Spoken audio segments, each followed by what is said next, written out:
Hello guys and welcome back to the Live Strong podcast. If you are brand new here, my name's Olivia and this podcast is all about living your healthiest life but infused with a bit of chaos of my own. You know, we're a bit all over the shop here.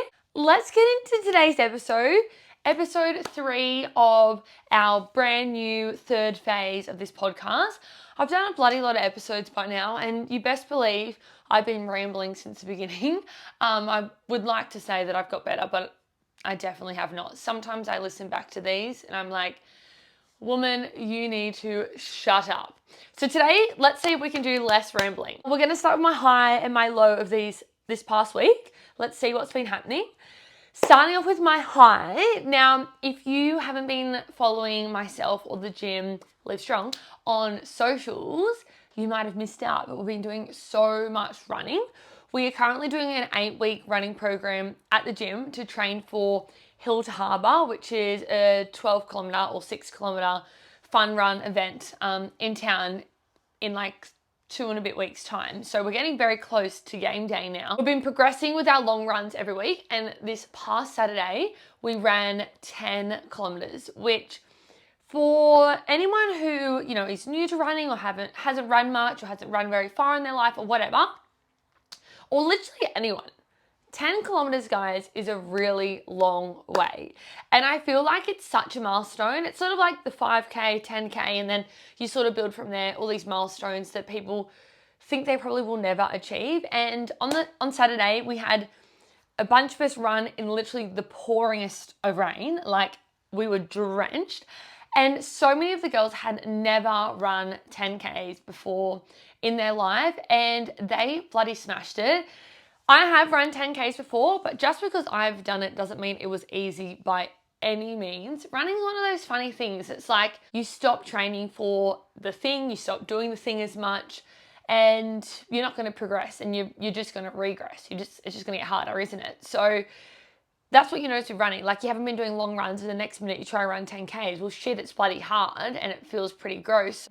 We were all so proud of ourselves. Like, I could tell all the girls were so happy with their run and with the achievement. So that's put me in a good mood since Saturday. And then my low for this past week, well, actually, my mum got her knee, like, reconstruction, replacement. Always get confused. I think she had a replacement because they weren't reconstructing anything. They were putting metal and shit in there. So replacement, let's call it that. I don't know, whatever. She's got a new knee, that gal. That's sort of my low for this week because no one wants to see your mum in pain. And she's been really tough and had a really good, it's only been a week today actually. But, you know, obviously like, getting a new knee is a painful experience. So that's been a bit of a bugger for her. Like I said, it never really puts you in the best mood. So, but besides that, this week, I've just been like living life. I feel like lately I've just sort of somewhat been going through the motions. Look, we've always got shit happening, but progressing with small things every day. No crazy updates for you all, which is, I guess, a good thing.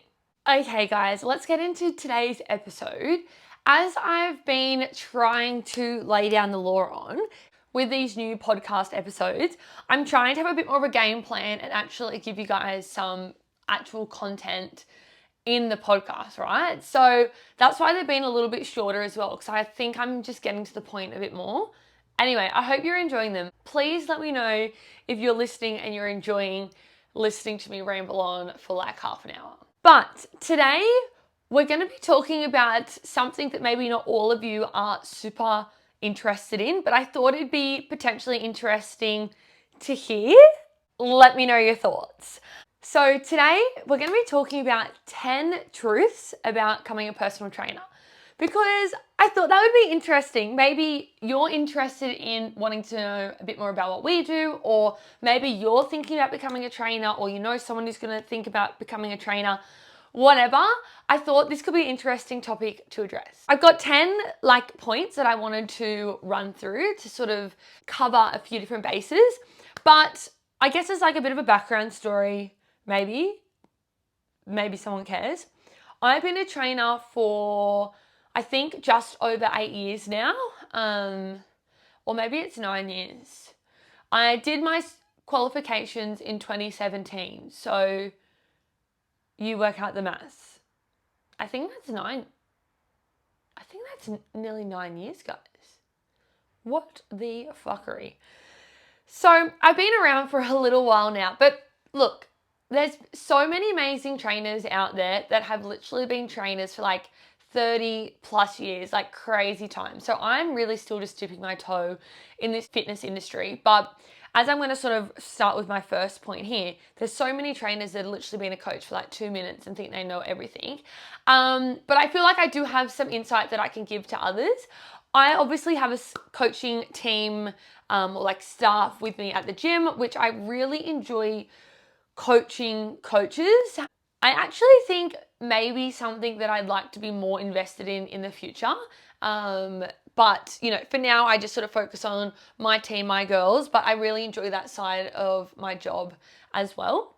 So let's start with point or tip number 1. And that is the fitness industry is super saturated. And I think maybe nowadays people probably realize that a lot more with like online coaching and stuff like that, because it's literally everywhere. I'm sure everyone knows probably, let's say someone you went to school with who is a coach. Like there's a PT or a group trainer or an online coach. Like I'm sure everyone knows someone probably close to them that is in the industry, because it is super, super, super, super saturated. When I first started as a PT, I think it was I actually don't think. I know it was nothing like this. Like online coaching wasn't really a thing as much when I started.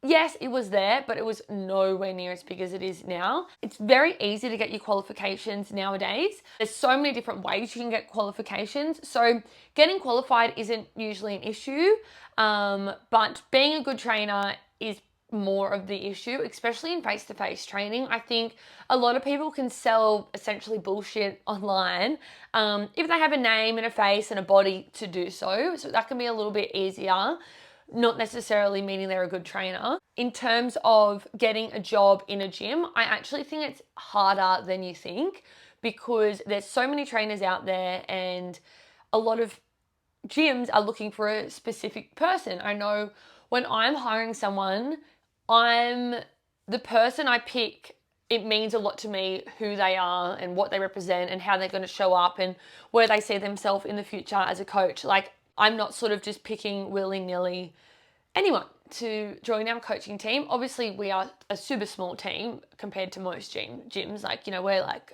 tiny little babies. But I think it's not as easy to make it as people might make you think.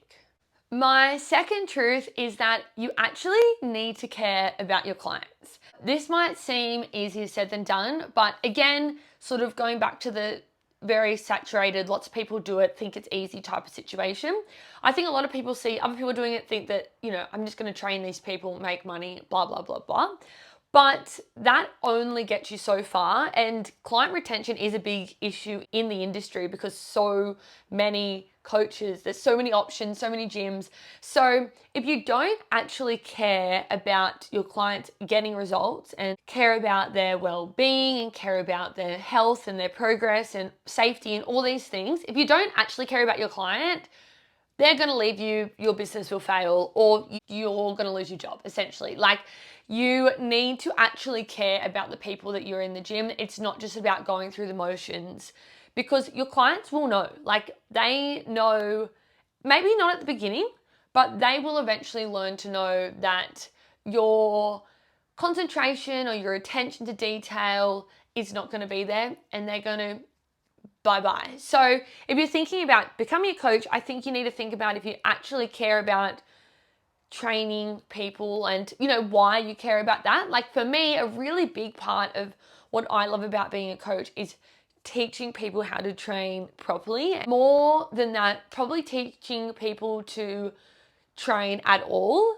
I wouldn't say I'm the most passionate about training athletes and stuff like this. I'm not that my clients aren't athletes, like they are all athletes. And also in saying that, I do train athletes as well, but what a lot of the gym is built around is teaching people to train properly. And that's because I actually care about people having longevity in their bodies and being able to move as well and efficiently for as long as possible. So guys, I'm probably rambling, but you understand what I'm trying to say here. You need to actually care about your clients. Number 3 is that you need to know that every single body is different. Now I'm talking about every single human, and every single literal body is different. They all need different things. They need to be spoken to differently, addressed differently.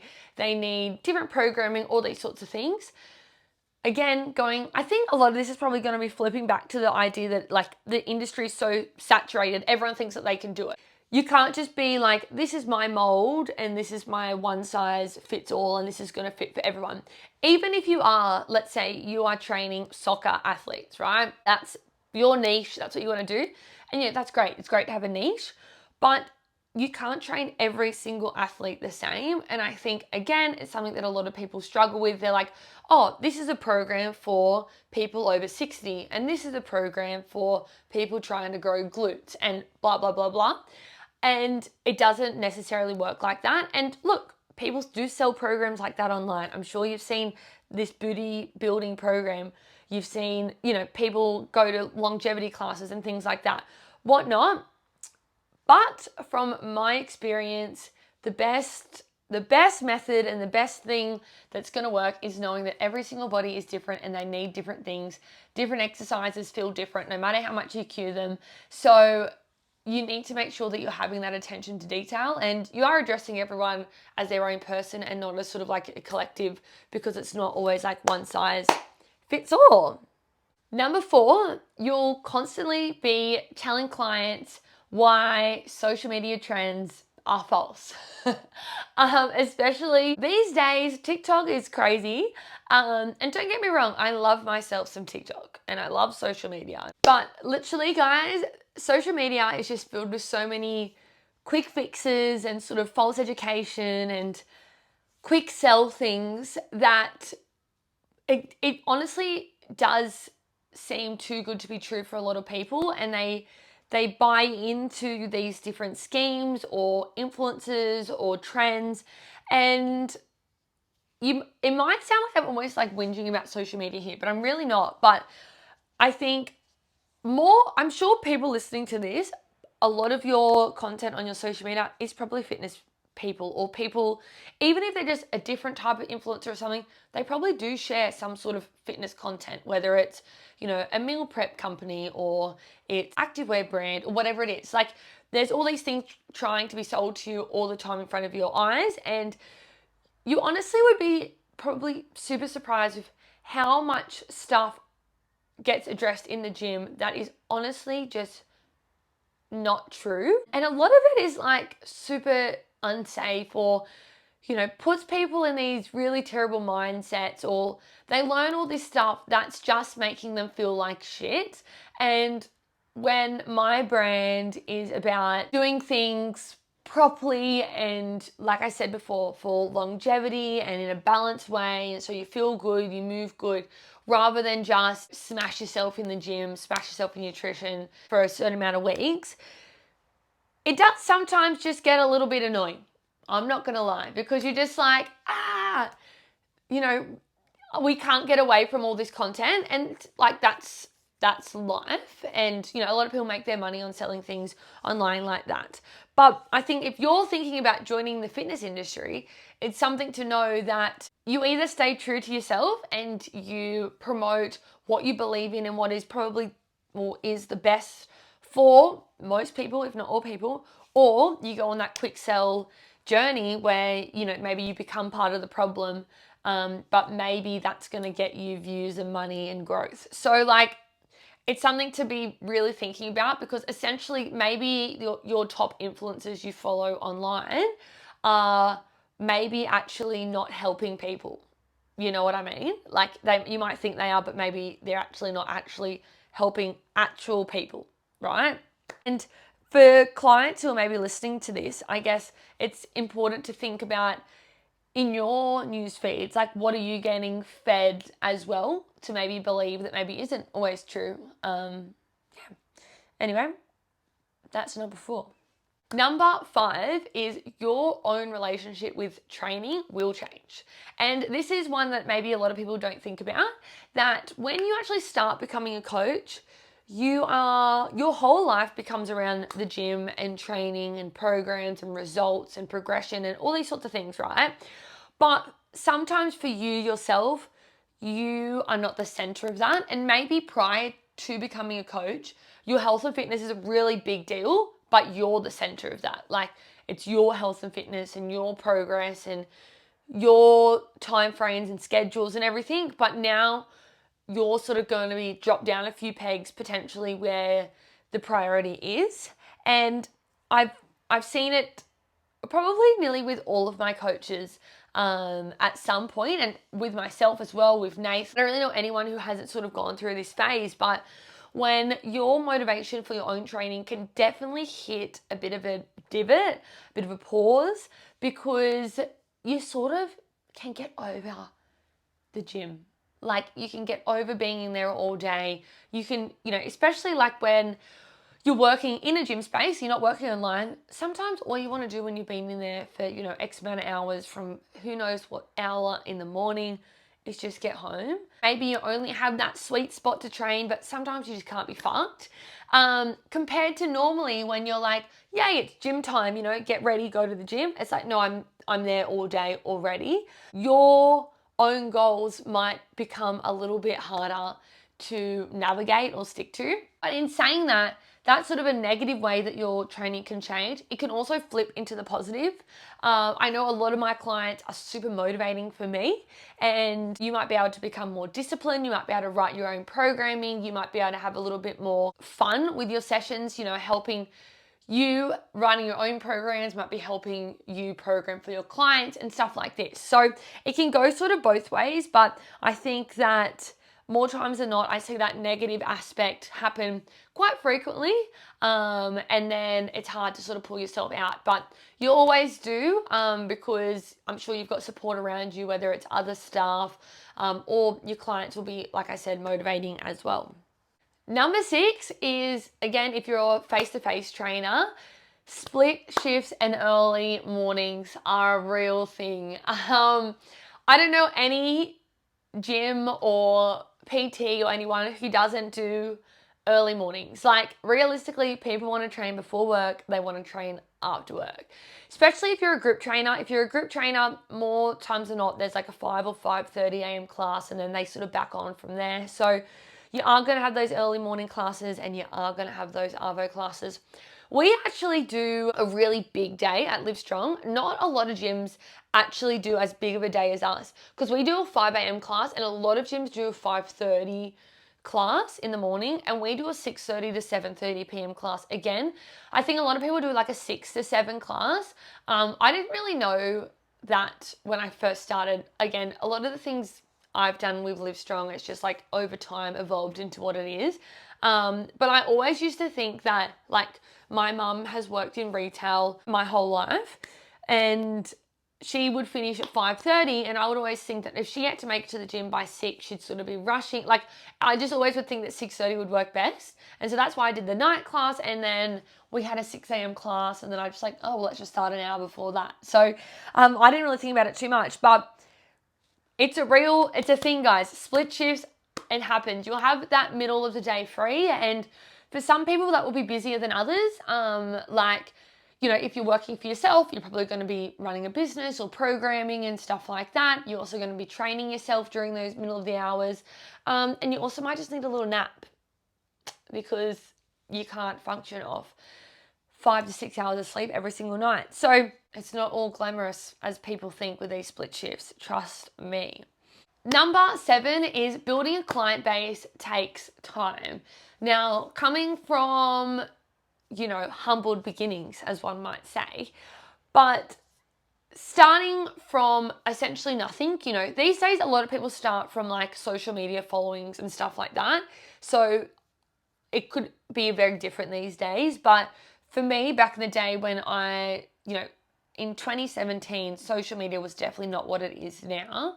and it was a lot harder to build that clientele. It's a lot of word of mouth. It's a lot of just time. Like I said at the beginning, it's a super, super, super filled up industry with lots of people everywhere, lots of gyms, lots of options. So you need to find the people that suit you, and that will only build once you've built those relationships with the people that you have.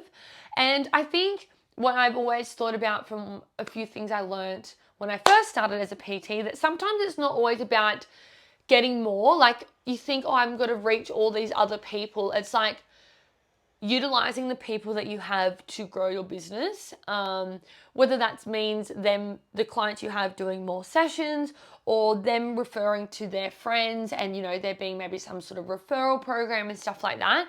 Sometimes your community doesn't need to be reaching like 70,000 people. That's dramatic. But sometimes your community might be really small, and you can just slowly build from that great community you already have. I think that's something that I've accidentally done really well, is that our community has really built from our community, and it's because we have such a strong community that people want to bring their people into our community. But it does take time. Having a full schedule isn't really a thing. Like, it's very unlikely that you're going to be working 8 hours smack bang back to back in the gym, even 5 hours, because the middle of the day, a lot of people don't want to train. They're at work. But it takes time, so you need to know that as well. So when you first start as a trainer, it might mean that you are only getting a few hours a week, or you're doing an hour or two here and an hour or two there. It's not really an industry that you're going to just start by working 38 hours a week, unless you're replacing someone who already has a full-time position in a bigger gym. And that does happen, where I see, these bigger like group training gyms maybe be like, oh, we're hiring for 38 hours a week, and maybe you're going to do other stuff for the gym as well. So not saying never say never, but it's just very, very minimal access to getting a full-time job as a trainer. So keep that in mind. Number 8 is communication is key. Now, being a good trainer, yes, you need to know how to program, you know how to coach the exercises and give cues and corrections and blah, blah, blah, blah, all the boring stuff.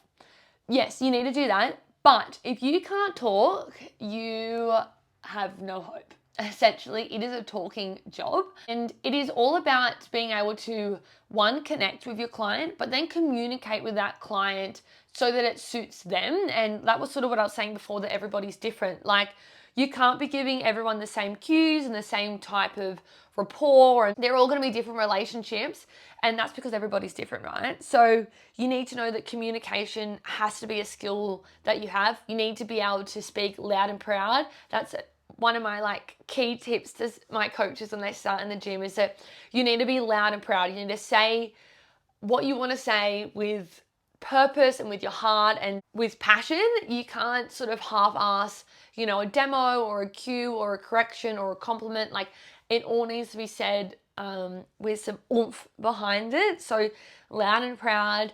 And again, if you're working online, communication is also going to be really big, but it's going to be shown slightly different.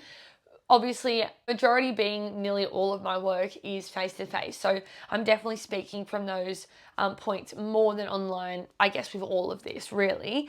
But you need to be able to, connect with that client. You need to be able to give feedback that's going to be productive. Sometimes we've got to be a little bit harsh and to the point, but other times maybe you need to be more loving, and know when you need to give feedback and when maybe you need to just be giving positive feedback. Like, it's all a bit of a fine line, but communication needs to be a big, big skill that you have. Number 9 is that you'll always be learning. Now, a bit random, but when I first started in working in a commercial gym at the beginning of my career, one of the guys that worked there, and I literally remember it where we were in the staff room to this day. And look, I can't remember the exact words, let's be honest. I don't have a good memory. So, but he said something along the lines of, I just started, I had no idea what the hell I was doing, let's be honest. And he was like, you will fail as a personal trainer if you, what did he say? I think what he said was, you will fail as a personal trainer if you stop caring, essentially, or you stop putting in the effort. And I've always kept that in the back of my head, even though I can't quite remember what he said, but that was the whole purpose of it, because the industry is always evolving, always changing, and trends are always changing. And even though trends shouldn't affect you too much, but it is going to affect your clients. Trends will affect your clients. So it's something you need to be aware of. You need to be keeping up. Like, you always need to be learning what's new, what research is out there. What are people focusing on? What are people listening to? What do people want? Backing onto that is that you always need to just be evolving. So you need to be doing more, doing extra, doing things differently. You can't ever just stay the same as a PT. It's your business, you will fail, backing on from old mate, but you will. Like, the industry grows too fast, too often. It's always changing, and if you're not keeping up, you are getting booted the hell out. And I've seen it. I've seen it so much. We see it all the time with what are they called? What's the word? Franchising gyms, like the gyms that franchise and open up. I feel like that's something that happens with them, is that something really works and it really pops off, and great, they're doing great things, whatever. But then the industry's still changing and they get stuck where they are because they're already, they're franchised as that brand. And I think that's something that maybe they, as an outsider, that they would struggle with, because they can't evolve past who they are, type of thing, where, as a PT, or, myself as a sole little Jimmy Jim, we can evolve as we need to evolve, and we can change and progress and, do things better or different, whatever. So you always just need to be doing more. The best trainers are the ones who keep learning. So you've got to stay up to date. And number 10 is the impact you have on your clients' lives is honestly huge. For some clients, you see them 5 out of 7 days a week, or even 3 out of 7 days a week. Think about how often you see your best friend, right? I'm sure it's not that much. So what you say to these people and, how you show up for them and how you influence them, it really does matter, because you become a very big impact in their life. And that's just not even talking about the training. That's talking about your attitude, your personality, just the random off things you say. A lot of people have that relationship with their trainer where they do look up to them. They do look at them for advice. They do let out all of their emotions, good, bad, and ugly. It's a time where you feel super vulnerable, and that's great. I love that about my job, that it's an hour or 45 minutes where people can just let it all out. You've had a shit day at work, come in, let's move some weight, let's sweat it out. Do you want to talk about it? Yes, let's talk about it. No, let's just fucking get in and get shit done. Both ways matters. So you have a really big relationship, because you hardly talk to people in your day-to-day life that often. And especially in a PT one-on-one role, my PTs, I literally know what they do every day, pretty much. I may see them twice a week, but for some of my PTs, I see them twice a week for 8 years. We've gone through deaths in the family, marriages, holidays, house moves, new babies. We've gone through all of this stuff together. I see the lead up, when things are happening, post. It's a privilege to experience life with these people, and you have to remember how important your impact is on that. So that's a really, really important thing that I love about my job. Second thing is, talking more actually about being a personal trainer, is that you can actually help people function better for their whole life. You can help people move better today, tomorrow, next week, for years, for 50 years time. Building strength or fitness or whatever your focus is may be really different to mine. But for me, I do look at the big picture. We have ladies and men in the gym in their late 60s. We have people just training to move well. We have girls who are, 20 years old who have never lifted a weight in their life, and they are just getting some strength. We've got people who have built muscle, who have built strength, and are just, kicking goals day in, day out. You make a big difference on how these people are going to live their lives. And again, your influence is huge. So if you're teaching them shit form, you're getting them injured, you're setting them up with unrealistic expectations, that's going to impact them. But if you're giving them good form, you're helping them fall in love with exercise, you're telling them the importance of strength training, that's going to positively influence them for their whole life. So I guess in summary of my 10 little truths about becoming a PT is that maybe it's not all that you think it is. And I'm not saying that because I don't love my job, because I absolutely do love my job. I don't ever want to do anything else ever. So keep coming to the gym. But I do think a lot of people think it's an easy path to take. Like I've seen it a lot with lots of people I know, inside and outside of the gym, but it's not an easy path to take. It's, first of all, the main issue is there's so many bloody trainers, so it's hard to make it as a PT. And, I'm fortunate in the position that I am in, that, I've built my business, and, I've built it with passion and lots of effort and time and all that sort of stuff, but also with a little bit of luck and a bit of help from my community. It's not just me doing it. My gym is only what it is because of everyone in it. Again, I sort of took a bit of a big leap when I was, 19 years old in, becoming a sole trader and sort of doing the hard thing from the beginning. And it's led me to here, where a lot of people don't have that opportunity. I was in a very fortunate position that I lived at home. I sort of could take a risk, blah, blah, blah, blah.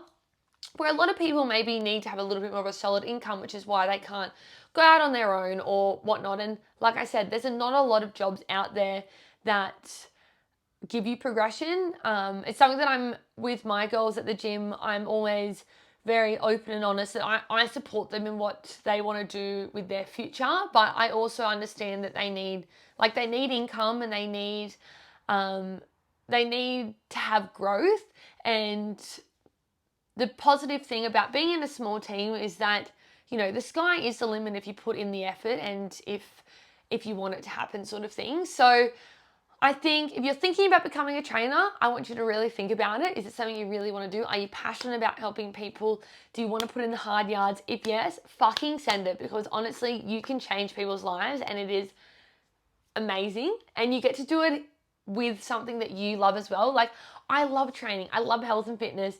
And I literally get to share my love for that with everyone else, which is amazing. And I'm privileged that I get to be able to do this. But maybe also listening to this, you've maybe just learned a bit more about being a PT, and I'm sure a lot of you guys don't even care, but I thought it'd be interesting to know. But yeah, share it to a friend who maybe is thinking about becoming a PT, or you want to hear me whinge about social media for 10 minutes in the middle there. But there is nothing wrong with social media, and there's nothing wrong with being an online coach, because a lot of that's the world right now. It's a way that we communicate these days, right? How many things we do online, there's no reason why your coach should be online. But guys, face-to-face training is just my vibe. Like, I do on some online stuff, it's like 10% or less of my business. So very, very small in the scheme of things. And I do see why it is viable for a lot of people. But you can't beat bloody face-to-face training. You can't beat stepping into a gym when you got a coach there telling you to get shit done. And I'm never going to be just an online trainer. Soza Waza. Anyway, guys, thanks for listening. Also, you won't believe how many times I've had to bloody stop and start this podcast because I've just been mumbling and raving on with shit. So now I've got to go edit it for probably a week. Lol. Anyway, love you all. Have a beautiful week, and I'll see you next week on the Live Strong podcast. Mwah!